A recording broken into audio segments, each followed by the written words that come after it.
So thank you very much, Sri Lankan Tourism Board and Sri Lankan Airlines and all the suppliers from Sri Lanka coming all the way to Rajkot. India અને શ્રીલંકાનો relation છેલ્લા 2000 વર્ષ જૂનો છે, starting from રમાના days. Sri Lanka is one of the nearest neighboring country where we share a lot of tradition, culture and religion between us. And if I talk about tourism, it is one of the place which we are looking forward for. I would again thank you all coming all the way.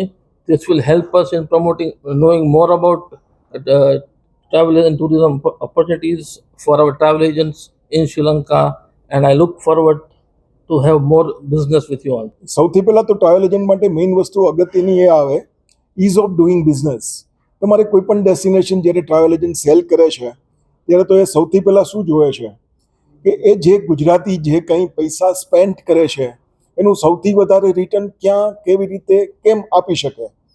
તો શ્રીલંકા એક એવું destination છે કે આપણા ગુજરાતીઓની habit મુજબ એ ભલે last મોમેન્ટે તમારી પાસે આવે, ટ્રાવેલ એજન્ટ પાસે આવે ને એમ કે મારે ક્યાંય જવું છે, તો આપણે એને સૌથી પહેલાં સજેસ્ટ કરી શકીએ કે શ્રીલંકા એક એવું ડેસ્ટિનેશન છે કે તમે 24 કલાકની અંદર પણ તમે નક્કી કરશો તો તમે એ ડેસ્ટિનેશન વિઝિટ કરી શકશો, માણી શકશો, જાણી શકશો.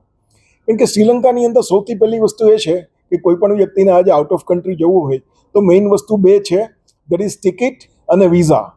તો આટલી બધી ફ્લાઇટ તમને ઇન્ડિયાના દરેક ડેસ્ટિનેશનમાંથી મળે છે અને હવે તો અમદાવાદથી પણ ફ્લાઇટ શરૂ થવા જઈ રહી છે, ત્યારે તમને ફ્લાઇટ મળવી એ જરા પણ મુશ્કેલ નથી. તમે કોઈ પણ જગ્યાએથી 24 કલાકમાં નીકળી અને પછીના 5 થી 6 કલાકમાં તમે શ્રીલંકા પહોંચી શકો છો. વિઝા એટલે ત્યાંની જે ETA છે, ઇલેક્ટ્રોનિક ટ્રાવેલ એડવાઇસ, એટલે એ તમને વિધિન ફ્યુ અવર્સ તમને મળી જાય છે અને visa is not a problem actually. So દરેકને વિઝા મળવા એ બહુ આસાન છે. અને આ બે વસ્તુ પછી તમારે જસ્ટ ખાલી ડેસ્ટિનેશન નક્કી કરવાના છે, તમારા ઇન્ટરેસ્ટ શું છે, તમને હિલ સ્ટેશન ગમે છે, તમને હિસ્ટોરિકલ પ્લેસ ગમે છે, તમને બીચીસ ગમે છે કે તમને પછી તેની હિસ્ટોરિકલ જે મેઇન સાઇટ છે રામાયણ સર્કિટ એ ગમે છે. દરેક આબાલ વૃદ્ધને દરેકને ગમે તેવા ડેસ્ટિનેશન શ્રીલંકા પાસે છે. આ સિવાય શ્રીલંકા પાસે આજે સપોઝ એનું જે કેપિટલ છે કોલંબો, ત્યાં you name it is there actually. ત્યાં માઇસ માટે ત્યાં કેસિનોસ છે, ત્યાં નાઇટ લાઈફ છે, ત્યાં શોપિંગ છે, ત્યાં સારા સારા શોપિંગ મોલ પણ છે એકચ્યુઅલી. અને ક્રાઉડી નથી, તમને કોઈ પણ જગ્યાએ ટ્રાન્સપોર્ટેશનમાં તમને ક્રાઉડ ક્યાંય નડતું નથી. અને બાકીની દરેક વસ્તુ ત્યાંથી બહુ નજીક છે. ત્યાંથી કેન્ડી એપ્રોક્સિમેટલી 2 અવર્સ ડ્રાઈવ છે, ત્યાંથી બેન્ટોટા એપ્રોક્સિમેટલી 1.5 અવર્સ ડ્રાઈવ છે, Nuwara Eliya approximately 3.5 to 4 hours drive છે. એટલે તમે જસ્ટ ગમે ત્યાં જવા માગો તો તમે ઇઝી ટ્રાન્સપોર્ટ મોડથી જઈ શકો છો અને પ્લેસ એન્જોય કરી શકો છો.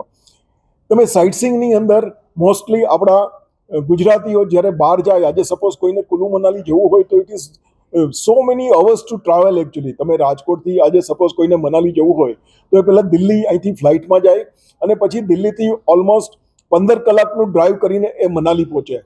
જ્યારે શ્રીલંકાની અંદર તમે અહીંથી કોલંબો જાઓ અને કોલંબોથી નુઆરા એલિયા 4 અવર્સની અંદર નુઆરા એલિયા પહોંચી જાઓ તો all together you can reach Nuwara Eliya in 8 hours only, 9 hours only actually.